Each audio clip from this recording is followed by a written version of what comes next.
Hindi po kami nangangaral, ha, mga kapatid. Tingnan mo, Daniel Rason. Ito, ordinaryong kapatid ito, Daniel Rason. Pero ang galing magpaksa, oh. Daig ka pa niyan. 5 taong ka nang nagpapaksa ng pag-ibig. Ikaw mismo na nagtuturo, hindi mo tinuturuan ng iyong sarili.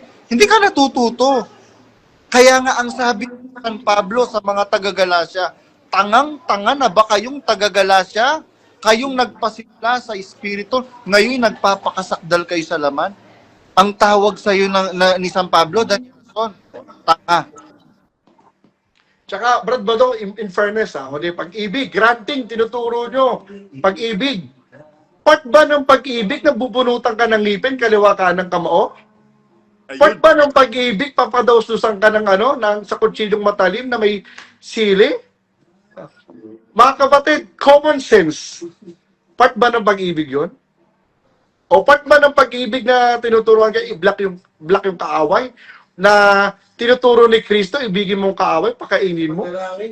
Ipanalangin mo, nagsisiusig sa'yo? Hindi ba na sinabi, panalangin natin si Badong dahil inuusig tayo. Mga kapatid, ipanalangin po natin si Badong, inuusig tayo. Di ba inuturo ni Kristo? Ba't hindi ba sabi yung pangalan ni Badong? Bakit ganun? Basta maraming mga tanong. Siguro kung magkakaroon ng consultation, magkakaroon ng exposition, pipila kami. Di ba? Babalik kami. Kung alang-alang lang na maliwanagan ng mga kapatid sa mga agam-agam, sa mga tanong na hindi masagot, di ba? Sa mga patutsada na puro segue. Ano ba yung king of segue? Ano yun, mga kapatid? Kaya, kung ayaw nyo pong magising, huwag nyo gamitin ang common sense nyo. Kung gusto nyo pong magising, gamitin nyo po yung common sense nyo. At wag po kayo makikinig kay Badong. Yun lang. At saka Brad, irrelevant, I am irrelevant, Brad, Brad Jet, Brad Gerald, Brad Dicoy, I am irrelevant. Just use your common sense even without listening to Badong's videos. Gamitin nyo lang po ang mga common sense ninyo. Hindi nyo kailangang makinig sa video ni Badong. Gamitin nyo lang po ang mga common sense nyo, mga kapatid. Kaya lang, meron kaya, Brad Jet. Kaya lang, ang nila, ang panakot nila, meron ka masamang diwa. Bakit? Meron ka ng laban sa mga ngaral. Tandaan po ninyo, mga kapatid, wala po kayong laban sa mga ngaral. Sino ba ang mga ngaral na Si Kristo! Si Kristo po, mga kapatid. Mga kapatid, lahat ng attribute sa Panginoong Kristo, inangkin lang po ni Daniel Rason. Mga kapatid, kasi kung siya po talaga ay sugo ng Panginoong Kristo. Mga kapatid, malinaw yung sinasabi ng mga kapatid na ito, na mga dating opisyales ng lokal ng Singapura. Ang sabi ng Panginoong Kristo, ikaw na nga ang umulit, Brad Jet, pagka ang iyong kaaway, pag yung kaaway, nagugutom, pakainin mo. Lang naman yung mga kapatid hindi man ako... Yung kaaway mo, ngayon, biro mo, hindi mo na nga mabanggit yung pangalan, gusto mo pang padulasin sa tabak na matalim. Di ba? Pag-ibig! Pag-ibig. Ginawa nilang McDo. Kaya nga Kaya pakatibay po kayo, mga kapatid. Yun lang masasabi namin. Pakatibay po kayo sa aral ni Kristo. Yung mga kapatid sa loob, huwag nyo i-demanda yung mga maliliit na isda. Demanda nyo, sabi nyo sa sugo nyo. Sino bang i-demanda, Brad Gerald? Ako, isa na ako sa dinimanda Hindi naman sila nag-reply. Sa reply ko, pananakot lang Hindi naman sila nag-ano. Tagal na, hindi naman. Gerald, huwag kang matatakot kasi marami kaming nasa likod mo. Unang-una, yung tulong at awa ng Diyos. Huwag kang matatakot doon, and I would like to acknowledge yung presensya ng mga kapatid behind Post MCGI Society. Nag-research ang mga kapatid sa Post MCGI Society at nag-reach out sila sa mga lawyers diyan sa Singapore. Hindi ninyo kami matatakot, Daniel. Ayan, tinakot ninyo itong kapatid na... Kaya nga, napagastos pa ako at nag-consult talaga ako sa lawyer Kasi pag di ka, wala kang alam, kakabahan ka. Kumbaga, ganito ganon. Nung nakausap ko yung lawyer sa Singapore, wala, di ka pa rin ako, dinat-player ko. Ganon. Wala na nga sila, balik sa akin. Kung meron pala silang ganon bakit hindi ikaw yung idemanda nila? Oo, Dapat malay nyo, hindi ka, ngayon lang kayo nagsalita, di ba, Brad Gerald? At saka, nasabi nyo nga, huwag makinig sa akin, di ba? On the contrary, Opo, wag po kayo makikinig kay Badong, mga kapatid, ha? makinig kay Daniel Rason. Oo, makinig po kayo kay Daniel Rason, manatili po kayo sa kanya. Isa puso nyo po yung pag-ibig na tinuturo niya. Tapos yung pag-ibig na bubunutan ka ng ngipin, yung pag-ibig na nagpapados-dos sa matalim, isa puso nyo po yung mga kapatid, hanggang balon-balunan. Yun po.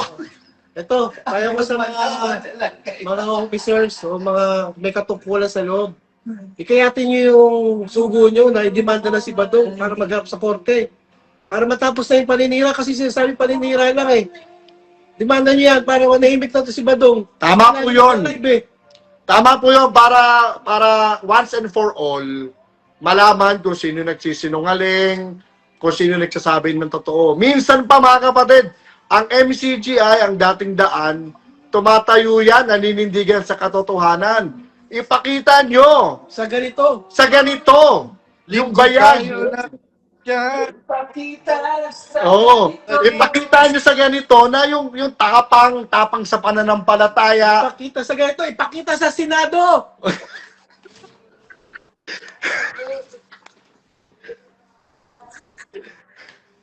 Para magkalabasa ng ari-arian, ng salin, tsaka ng mga di ba, kung kanino mga nakapangalan. Takot yan sila sa'yo na idemanda ka. Kahit na anong paninira mo, hindi binabagin pangalan mo. Hindi, dito ang simple lang yan. Huwag kang demanda. Debatehin na si Badong. Di ba, Badong? Oo. Ang sinasabi ko nga, Brad Gerald, Brad Dicoy, at saka mga kapatid na kasama nyo dyan. Talata lang, gagamitin nila Badong. Ang sinasabi ko nga, isang talata lang gamitin ko, gamitin niya na ang Biblia. Ilang talata? Isang talata lang gagamitin ni Badong. Kayo'y sa amang chapter. Yan, 1844 mga kapatid. Yan, alam naman natin yan Di ba? Para mahayag kung sino talaga nagsasabi ng totoo, ma-vindicate talaga. Kasi parang yung kaibsan sa puso mo na mapatunayan mo kung sino talaga nagsasabi ng totoo. Kasi dati na tayo naninindigan sa katotohanan Bakit hindi tindigan? Correct. Yun lang naman yun At Brad Jet, merong kapatid na kausap ko, ang sabi niya, actually, hindi lang isa to sabi niya, brother, sabi niya ganyan, ano bang tawag dito? Hindi ba pwedeng irespeto ni Brad Daniel yung desisyon ng mga kapatid na nagsipag-exit? Bakit kailangan niyang pasamain, i-character assassinate? Tuloy, pati yung mga kapatid na mga miyembro, kagaya po ninyo, Brad, mga kapatid dyan sa Singapore, biruin mo, sabi mo nga, Brad Jet, nasira yung relationship namin sa mga kapatid na naging kaibigan namin, na hindi lang naging kaibigan, naging pamilya na. Tapos,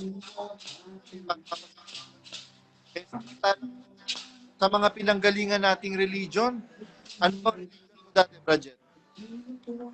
Ito, bro, sakyan kita dyan, maganda yung ganong logic Kasi, galing tayo, bago tayo maging MCGI, galing tayo sa iba't ibang religion. Alam ko, Katoliko ka, brad, di ba? Dati ka sa Christian. Kami man din, dati kaming Sagrado Katoliko, galing kaming born again, Baptist. Pero nung umanib tayo sa MCGI, yung mga dati ating kaibigan, binalak ba tayo? Hindi naman Kaibigan pa rin natin hanggang ngayon Yes. Tapos, ayun ba, naturuan ba ng 5 taong pag-ibig yun? Hindi naman tapos, granting for the sake of argument, nung laging sinasabi, tayo tinuturuan dati sa MCGI ng pag-ibig, bakit iba-block? Correct. Ba't ganun? Di ba? Para daw hindi na makahawa ng masamang budi, mahawaan yung ng masamang budi ng mga kapatid. Ang tawag kasi doon, parang controlled yun eh. Controlled mindset Yun, yan eh. controlling ang tawag doon. Controlling po yung mga kapatid. Hindi ka na binigyan ng free will. Parang robot ka na nun. Na, sige, block mo yan, ganyan, ganito gawin mo, ganyan gawin mo, ganito gawin mo. Parang yes man ka na lang nun, mga kapatid. Nasa sa inyo na po yun. Nasa inyo na po yun. Naniniwala naman ako, may mga kapatid pa dyan na kaibigan ko rin. Hindi naman sila hindi naman sila nagbablock eh. Kasi may common sense din sila somehow. Pero hindi naman sa sinasabi ni Bradjet na wala kang common sense. Kasi, Bradjet, pagka hindi ka naging yes man ni Daniel Rason, tanggal ka sa pagka-KNP. Tignan mo si Brad Rolando Campo. Opo. Ano yun? Totoo po yun, mga kapatid. Isa ako doon na napakinggan ko yun, yung sinasabi ni Brad Roland nung panahon na bago pa nang pinagpahinga si kapatid na Elinon, na hintayin nyo, mga kapatid, na bibigyan, hintayin nyo yung hiwaga, ganyan, yung bibig na hindi masasalangsang. Ipapagkaloob, lilipat daw kay kuya. Tapos ang ribat ni DSR, wala siyang panahon para kalkalin ng hiwaga. Di wow. Yun lang yun. Yun lang yun, mga kapatid. Common sense lang eh. Nasa sa inyo po yun, mga kapatid. Hindi namin kayo pinipilit mag-exit, maging closet Huwag po kayo makikinig kay Badong. Nasa inyo po yun. Hindi Yun, lang bukod sa sinabi niyang wala siyang panahon para magkalkal ng hiwaga, tanggal sa pagka-KNP. Oo Si nga po. Brad Rolando Campo. Bradjet, alam niyo po mga kapatid, maraming nadismaya noon because they felt what Brad Rolando Campo felt during that time. Papahiya mo yung kapatid sa harapan ng kapatiran. Ngayon, Actually, Badong, totoo yun eh. Kasi pananampalataya natin yung dati. yes. Totoo po yun, mga kapatid. Parang na-discredit mo yung kapatid, napahiya mo siya sa buong kapatiran. Parang hindi rin maganda yung impact nun sa mga kapatid na matatagal na rin. Kasi kahit man din kami, pananampalataya namin yun, oo. Hintayin nyo. Kasi doon tayo naniniwala na bibigyan ko kayo ng bibig na hindi masasalangsang na inyong lahat ng mga kaalit. Yun eh. Yun yung isa sa mga inaangkin ng MCGI na ganun eh. Kumpo. Yung kasi yung mahirap, Bradjet yung angkin ka ng angkin na kayo yung bayan ng Diyos. When in fact, there is yun nga yung inalis ng Panginoong Jesucristo sa mga Israelita. Kasi mga Israelita, meron silang supremacy. Kami yung bayan ng Diyos, etc., etc. Sa labas ng Israel, mga hintil, wala kayong etc. Sabi ni Kristo, tatanggalin ko yung aalisin ko sa kanila yung dadalhin ko sa isang bayang na bunga. Inopen ng Panginoong Jesucristo ang kaligtasan. Nung nagkatawan tao lang ba siya? Hindi, mga kapatid. Hindi ganun ang Diyos. Tandaan po ninyo, mga kapatid. Sabi po ng Biblia, ang Diyos may ibig lahat ng tao maligtas. Gusto po ng Diyos, mga kapatid, lahat ng tao maligtas. Ngayon, meron bang hindi maliligtas? Yes. Meron. We cannot deny the fact that there are people na hindi maliligtas. Bakit? Sila mismo ayaw nilang maligtas Diba? Parang ganito, nagkaroon ng pandemic. Ayaw mong mabakunahan. Sige, bahala ka. Diba? Sa coronavirus.